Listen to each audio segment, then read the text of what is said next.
నమస్తే, welcome to our channel. నేను సిరి. బెంగళూరు యలహంక ప్యాలెస్లో జగన్మోహన్ రెడ్డి గారి ప్యాలెస్లో అయితే లెక్చరర్లు ఇంకా టీచర్లు అయితే వెళ్తున్నారని చెప్పేసి వార్తలు వస్తున్నాయి. ఎందుకు మరి ఆ ప్యాలెస్కి లెక్చరర్లు ఇంకా టీచర్లు వెళ్తున్నారు? ఇంతకుముందు చూసినట్టయితే గతంలో కూడా జగన్మోహన్ రెడ్డి గారు యలహంక ప్యాలెస్లో ఒక వారం రోజులు అక్కడ గడిపేసి వచ్చారు. మళ్ళీ వెళ్ళడం, ఇప్పుడు ఈ లెక్చరర్లు టీచర్లు తరచూ అక్కడికి వెళ్ళడం, కలవడం ఏంటి, అసలు దీని వెనకాల ఏం జరుగుతుంది అనేది మనకు వివరించడానికి మనతో పాటు ఉన్నారు ప్రముఖ సీనియర్ జర్నలిస్ట్ డివిఎస్ గారు. నమస్కారం సార్. నమస్తే అమ్మా. సరే, ఇప్పుడు చూస్తుంటే జగన్మోహన్ రెడ్డి గారు గతంలో చూసాం యలహంక ప్యాలెస్కి వెళ్ళి అక్కడ కూర్చొని బెంగళూరు ఉప ముఖ్యమంత్రి గారిని కలవడం, లేకపోతే ఇంకా కొంతమందిని కలిశారన్నట్టు అప్పుడైతే కొన్ని వార్తలు అయితే వచ్చాయి. అండ్ మళ్ళీ వెనక్కి వచ్చిన తర్వాత కొన్ని రోజులు కూడా ఉండలేదు, మళ్ళీ బెంగళూరు ప్యాలెస్కి వెళ్ళడం జరిగింది. అండ్ ఇప్పుడు చూస్తేనేమో లెక్చరర్లు టీచర్లు వెళ్ళి ప్యాలెస్లో ఉంటున్నట్టు మరి వార్తలు వస్తున్నాయి. అసలు ఏం జరుగుతుంది యలహంక ప్యాలెస్లో బెంగళూరులో? అసలు జగన్మోహన్ రెడ్డి గారు నెక్స్ట్ స్టెప్ ఏం వేయాలనుకుంటున్నారు? గత 2 రోజులుగా జగన్మోహన్ రెడ్డి మళ్ళా బెంగళూరు ప్యాలెస్లో ఉన్నారు. వారం రోజులు అక్కడే ఉంటానన్నారు. అంతకుముందు ఒక వారం రోజులు కూడా బెంగళూరు ప్యాలెస్లోనే ఉన్న దీంట్లో ఇప్పటికి ఆయన ఓడిపోయి దగ్గర మరి 45 రోజులు 50 రోజులు అవుతా. పదే బెంగళూరు పర్యటనలు ఏంటి? ఇవాళ బెంగళూరు వెళ్ళినటువంటి జగన్మోహన్ రెడ్డి లెక్చరర్స్ ఏంటి, టీచర్స్ ఏంటి, ఇవాళ ఆ ప్యాలెస్లో పెద్ద ఎత్తున మరి లెక్చరర్లు ఏం చేస్తున్నారు? ట్యూషన్ చెప్తున్నారా? జగన్మోహన్ రెడ్డి దేనికన్నా ప్రిపేర్ అవుతున్నాడా? ఏది మెగా డిఎస్సి ఏదో పెడుతుంటున్నారు అంటే అది కూడా దానికి కాదు. ఆయన ఏంటి, ఆయన బీకామ్ ఏదో చదివానన్నాడు. ఆయన డిగ్రీ కూడా సరైనటువంటి వెర్షన్ ఇవ్వలేదు. ఏంటి, దాని మీద కూడా ఒక వివాదం ఉంది. తమ్మినేని సీతారాం డిగ్రీ ఎలా అయితే వివాదాస్పదమైందో, నన్నూరి నర్సిరెడ్డి గందరగోళం చేశాడో తెలంగాణ టీడీపీ, ఇప్పుడు జగన్మోహన్ రెడ్డి డిగ్రీ కూడా గందరగోళమే. ఎందుకంటే ఒక దాంట్లో బీకామ్ అని పెట్టాడు, ఒక దాంట్లో ఎంబీఏ అన్నాడు. అసలు ఆయన ఏం చదివాడో ఏంటో అని కూడా ఇప్పటి ముఖ్యమంత్రి చంద్రబాబు శాసనసభలో కూడా అనేక సార్లు క్వశ్చన్ చేసిన దీంట్లో. సరే, విద్యార్హతలు ఇవాళ ముఖ్యమంత్రి నిర్ణయించేది కాదు కదా. ఆయన మామూలుగా వయోజనుడైతే చాలు, ఓటు హక్కు ఉంటే చాలు, పోటీకి అర్హుడే. మరి బెంగళూరు ప్యాలెస్లో ట్యూషన్ దేనికోసం నువ్వనేది? ఏం ట్యూషన్ చెప్పించుకుంటున్నాడు? రేపు అసెంబ్లీ సమావేశాలు ఇప్పుడు 22వ తారీఖు నుంచి 5 రోజులను ఏదో చెప్పారు. నిన్న క్యాబినెట్ భేటీలో సీఎం చంద్రబాబు మాట్లాడుతూ 5 days సెషన్స్కి ప్రిపేర్ అవ్వమన్నట్టున్నాడు. బడ్జెట్ మరి పూర్తికాలపు బడ్జెట్ పెట్టే అవకాశం లేదు. ఎందుకని, అసలు ఇప్పటి వరకు దాని అన్నుబట్టల, అంటే ఆనుపానులు దొరకల. అప్పులు ఎన్ని ఉన్నాయి, నిధులు ఎంత ఉన్నాయి, ఎక్కడెక్కడ అప్పు తెచ్చారు, ఏమి అసలు సరైన చిట్టా తయారు కాని పరిస్థితుల్లోనే శ్వేతపత్రమే వాయిదా వేశారు. అలాంటి పరిస్థితుల్లో ఏం చేశారు, ఫుల్ టైం బడ్జెట్ పెట్టలేక ఓట్ ఆన్ అకౌంట్కి వెళ్తున్నారు.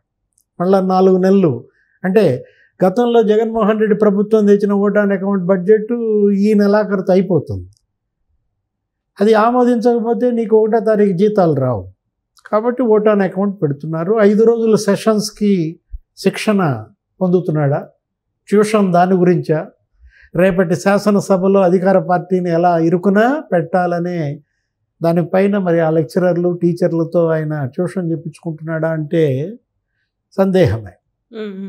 ఎందుకంటే జనరల్గా జగన్మోహన్ రెడ్డికి ఆర్థికపరమైన అంశాల్లో శిక్షణ ఎవరిచ్చారు? సోమయాజులు.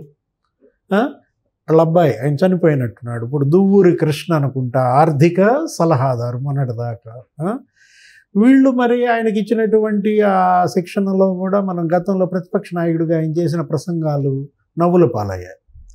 ఏంటి, ఒకటి మాట్లాడిపోయి ఇంకోటి మాట్లాడి బడ్జెట్ గురించి కింద మీద అయిన పరిస్థితి మనం అప్పుడు చూసాం. ఎప్పుడు 2014-17 మధ్య శాసనసభలో బడ్జెట్ సమావేశాల్లో ప్రధాన ప్రతిపక్ష నాయకుడిగా జగన్మోహన్ రెడ్డి ప్రసంగాలు అభాసు పాలయ్యాయి.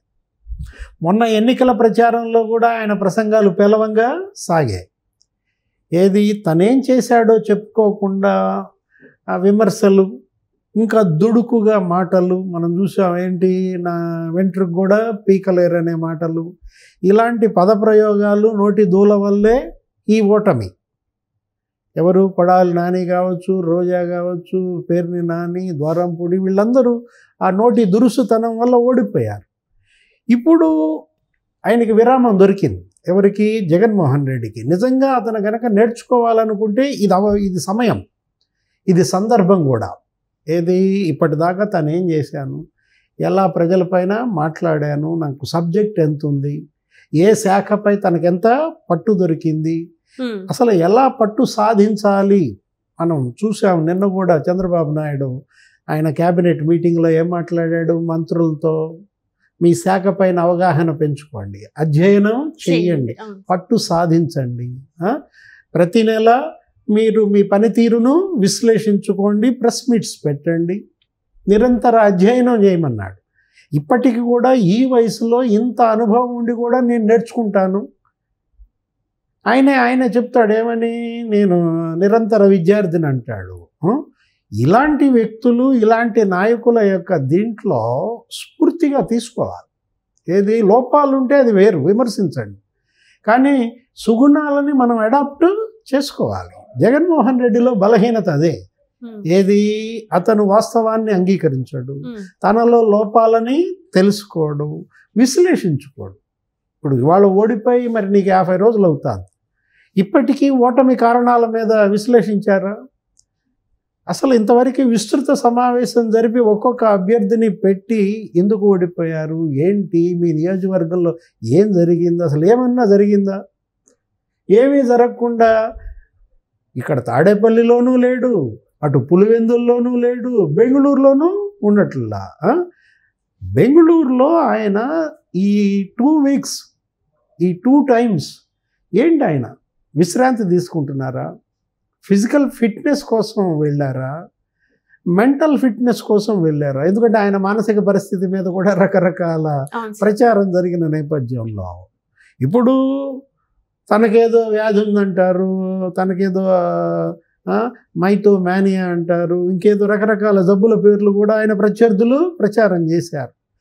ఇలాంటి పరిస్థితుల్లో ఒకవేళ అది కనుకైతే ఆయన కన్సల్ట్ అవ్వాల్సింది ఎవరిని? వైద్యులను కానీ లెక్చరర్లని కాదు. మరి ఎందుకు అసలు ఇంత అంటే సడన్ గా గతంలో చూసుకున్నట్టయితే కొంతమంది పక్క రాష్ట్రాల మంత్రుల్ని కలిశారు, లేకపోతే వేరే వాళ్ళని కలవడం జరిగింది. ఎందుకు ప్రత్యేకంగా ఈసారి లెక్చరర్లు, టీచర్లు, అది దీని వెనకాల ఏముంది అంటారు? మరి వీళ్ళేమన్నా నిజంగా మీరు చెప్పినట్టు ఇప్పుడు సబ్జెక్ట్ మీద అవగాహన పెంచుకోవడానికి ఇప్పుడు ఏమన్నా మరి నిజంగానే పాఠాలు నేర్చుకుంటున్నారా?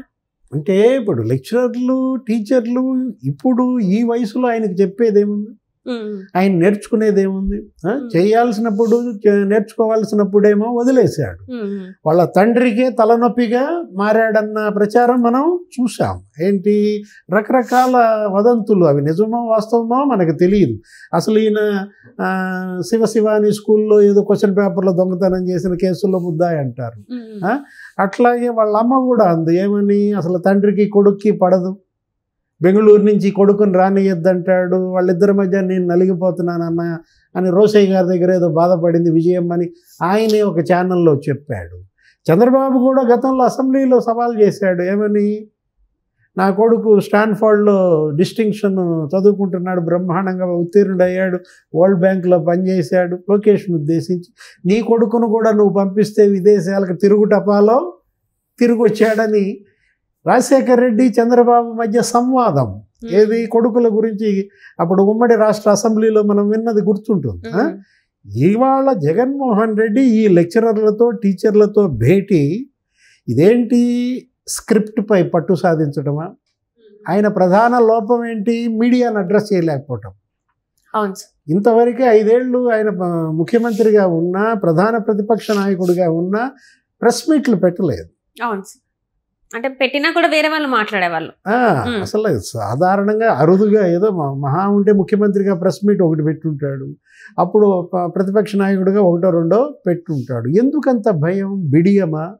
అంటే ప్రెస్ మీట్ అంటే ఫోబియానా? జర్నలిస్టు ఫోబియాగా ఉందన్నమాట మనకి. మరి సభలో ఎలా మాట్లాడతావు? బహిరంగ సభలో స్క్రిప్ట్ చూసి మాట్లాడుతున్నారా? ఆ పేపర్ చూసి మాట్లాడటం, ఇంకా అతనికి ఆ వక్తృత్వం ఏంటి, ఆ భాషా పరిజ్ఞానం, లేకపోతే ఆ ఉచ్చారణ దోషాలు, వీటన్నిటినీ కూడా మరి సవరించుకునే ప్రయత్నంలో లెక్చరర్లతో భేటీ అయ్యాడా? ఏం జరుగుతోంది బెంగళూరు ప్యాలెస్లో?